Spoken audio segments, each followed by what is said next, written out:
குருவே சரணம். அனைவருக்கும் வணக்கம்.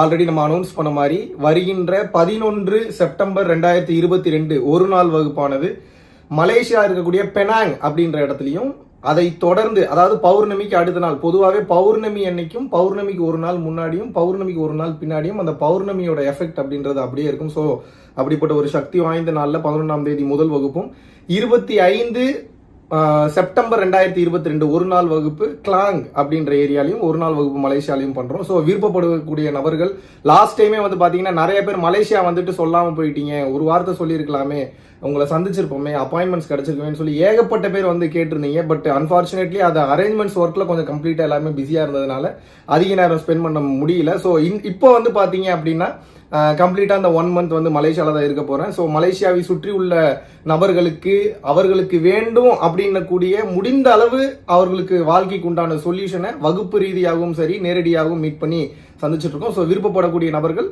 உங்களது பெயரை வந்து கீழே உள்ள நம்பருக்கு ஃபோன் பண்ணி உங்களது பெயரை முன்பதிவு செய்து கொள்ளலாம். அதை தொடர்ந்து இன்னைக்கு நம்ம எந்த டாபிக்கை பத்தி பார்க்க போறோம் அப்படின்னு வந்து பாத்தீங்கன்னா, எந்த புத்தகத்தை நாங்க படிக்கிறது, புக்கு படிக்கலாமா மகாவிஷ்ணு, தயவு செய்து ஏதாவது புக்ஸ் வந்து எனக்கு சஜஸ்ட் பண்ணுங்க அப்படின்னு சொல்லி ஏகப்பட்ட பேர் கமெண்ட்ஸ் பண்றதை பாக்குறேன். அது போக நிறைய நம்ம ஆபீஸோட ஃபவுண்டேஷனுக்கும் வந்து ஃபோன் வந்து நிறைய வந்து டவுட்ஸ் கேட்குறீங்க. அதாவது ஒன்று கிளியரா சொல்லணும் அப்படின்னா, என்னை பொறுத்த வரைக்கும் புத்தகத்தில் தேடாதே மத்தகத்தில் தேடு அப்படின்னு தான் நான் சொல்லுவேன். இருந்தாலும் கூட அப்படி நம்ம புக்கு படிக்கிறவங்க அவங்க அப்ப எல்லாருமே வந்து அறிவில்லாதவங்க கேட்டால் அப்படிலாம் கிடையாது. வேதாந்தம் என்பது படித்து தெளிவு பெறுவது, சித்தாந்தம் என்பது கேள்வி ஞானத்திலே வந்து பாத்தீங்கன்னா தெளிவு பெறுவது. ஸோ ஒரு சில பேருக்கு புக்கு படிக்கிறது பிடிக்கும், ஒரு சில பேருக்கு இன்னொருத்தர் பேச விட்டு அதுல இருந்து பாயிண்ட்ஸ் கலெக்ட் பண்றது பிடிக்கும், இன்னொரு சில பேருக்கு கேள்வி ஞானத்திலே அதுவாகவே உள்ள இருந்து மலர்வது மிக மிக மிக மிக பிடிக்கும். அந்த வகையில புத்தகம் படிப்பதில் தவறல்ல. ஆனால் புத்தகத்தை படிச்சுட்டு அறிவை மட்டுமே நீங்கள் ஏற்றிக்கொண்டு இருந்தீர்கள் என்றால் உங்களால் உணர்வு நிலைக்கு செல்ல முடியாது. இருந்தாலும் கூட ஒரு 2 புக்கு வந்து உங்களுக்கு நான் சஜஸ்ட் பண்றேன், ரொம்ப நாட்களாக நீங்க கேட்டுட்டு இருக்கிறதுனால. முதல் புக் என்ன அப்படின்னு கேட்டீங்கன்னா, வள்ளல் பெருமான் அவர்களால் எழுதப்பட்ட திரு அருட்பா அப்படின்ற புத்தகமும், 2வது புத்தகம் வந்து பாத்தீங்க அப்படின்னா திருமூலர் அவர்கள் எழுதிய திருமந்திரம் ஆகிய 2 புத்தகங்கள் வந்து உங்களுக்கு நாங்க வந்து சஜஸ்ட் பண்றோம்.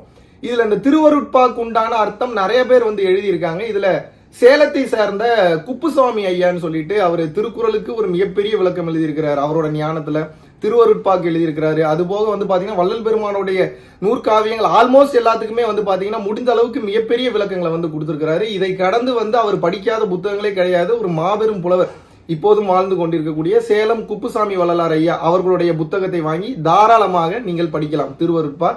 ஏன் திருவருட்பா படிக்கணும் அப்படின்னு வந்து பாத்தீங்கன்னா, திருவருட்பாவில் இல்லாத விஷயங்களே கிடையாது.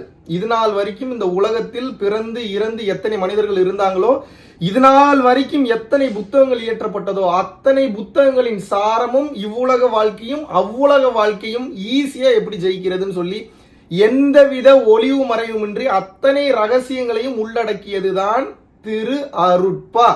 திரு அருட்பா தவறானதுன்னு சொல்லி ஒரு சிவனடியார் வந்து யாழ்ப்பாணத்துல இருந்து வந்து கேஸ் போடுறாரு. ஆனா வந்து வள்ளல் பெருமான கோர்ட்ல ஏத்திட்டாங்களேன்ற வருத்தத்துல வள்ளல் பெருமான் கோர்ட்ல ஏறப்ப இவரு மேலே ஏறத பார்த்து ஜட்ஜ் எந்திரிச்சிட்டாரு, ஆப்போசிட்ல கேஸ் போட்டவர் எந்திரிச்சு நின்ட்டார்.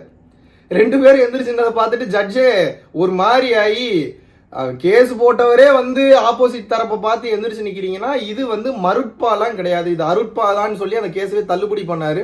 அதுக்கப்புறம் வேற வேற கதைகள், அது வேற வேற மாதிரி போச்சு. பட் நீங்க தெரிந்து கொள்ள வேண்டியது என்ன, ஈசனே அதாவது எம்பெருமானே அதாவது அந்த பரம்பொருளாகிய இறைவனே வள்ளல் பெருமான் என்னும் ஒரு மனிதரால், அதாவது ராமலிங்கம் என்னும் மனிதரால் எழுதப்பட்டதுதான் திருவருட்பா. ஸோ மறக்காமல் வாங்கி படியுங்கள். அதை மட்டும் உங்க குழந்தைங்களுக்கு நீங்க படிச்சு தெளிவான அர்த்தத்தை புரிந்து கொண்டீர்கள் என்றால் இந்த உலகத்தை பத்தினே அத்தனை அறிவும் உங்களுக்கு வந்துடும், அவ்வுலகத்தை பற்றிய அறிவும் வந்துவிடும்.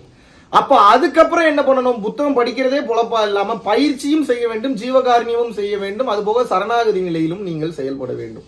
சோ பயிற்சி பரம்பொருள் யோகம் என்பது உங்களுக்கு கண்டினியூவா லைஃப் லாங் வழி நடத்தி கொண்டு போக போகுது. இது என்ன கான்செப்ட் அப்படின்றத பேசிக்காக நீங்கள் புரிந்து கொள்வதற்காக விளக்க உரையோடு திருவருட்பாவையும் திருமூலர் எழுதிய திருமந்திரத்தையும் தயவு செய்து வாங்கி படியுங்கள்.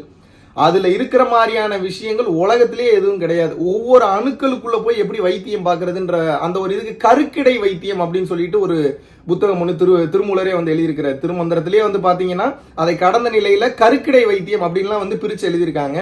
சோ நீங்க அந்த மாதிரியான புத்தகங்கள் படிக்கும் போது இந்த மனித வாழ்க்கை எவ்வளவு மேஜிக்கல் ஆனது, மனித நிலைகளுக்கு அப்பாற்பட்ட விஷயங்கள்லாம் எப்படி அசால்ட்டா ஒரு மனிதனால பண்ண முடியும், அதுக்கு எவ்வளவு பயிற்சிகள் முக்கியம், எவ்வளவு பொறுமை முக்கியம், இறைவனோட அருள் எவ்வளவு முக்கியம்ன்றதை அழகாக எழுதிய இந்த 3 நூட்களையும் திருவருட்பா, திருமந்திரம், வாய்ப்பு இருந்தா கருக்கிடை வைத்தியம், இதையும் நீங்கள் வாங்கி படிக்கும் போது உங்களது வாழ்வு மிக சிறப்பாக இருக்கும். வாய்ப்பு இருந்தா 4வது ஒரு புக் இருக்கு, அதையும் கூட வாங்கி படிங்க. புக் ஆஃப் மிர்தாத் அப்படின்னு சொல்லிட்டு ஒரு புக் ஒன்று இருக்கு. வாய்ப்பு இருக்கும்போது அந்த புத்தகத்தையும் வாங்கி படியுங்கள். உங்களது செவிகளுக்கும் சரி, உங்களது உணர்வுகளுக்கும் சரி, உங்களது அறிவு ஞானத்திற்கும் சரி மிகப்பெரிய லெவல்ல இந்த புத்தகங்கள் உங்களுக்கு பயன்படும். வாய்ப்பு இருக்கும்போது அடுத்த வீடியோல வந்து சந்திப்போம். நன்றி, வணக்கம்.